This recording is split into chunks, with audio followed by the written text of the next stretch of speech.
मोहतरम नाजरीन, तुर्क सदर रजब तैयब एर्दोगान ने फ्रांस के सदर एमल मैक्रान को दिमागी मरीज करार दे दिया। रिपोर्ट्स के मुताबिक हफ्ते के रोज़ तकरीब से खिताब करते हुए एर्दोगान का कहना था कि इस्लाम दुश्मनी यूरोप को ले डूबेगी और वो खुद इस चक्कर में पड़कर अपने आप को ख़त्म कर लेगा। साथ ही फ्रांसी सदर को भी दिमाग के इलाज का भी मशवरा दे दिया।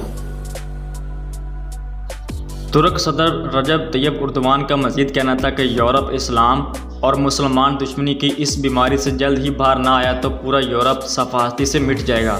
मुसलमान मुखालफ इत्तेहाद यूरोपियन ममालिक को डुबो देगा। रजब तैयब एर्दोगान ने इस्लाम मुखालिफ बयानात पर फ्रांस के सदर को दिमागी मरीज करार देते हुए कहा कि मैक्रोन को इलाज की ज़रूरत है। रजब तैयब एर्दोगान ने पेशन गोई की कि 2022 के बाद मैक्रोन फ्रांस के सदर नहीं होंगे। इन्हें मुतअस्सबाना सोच की वजह से इंतखाबात में शिकस्त होगी।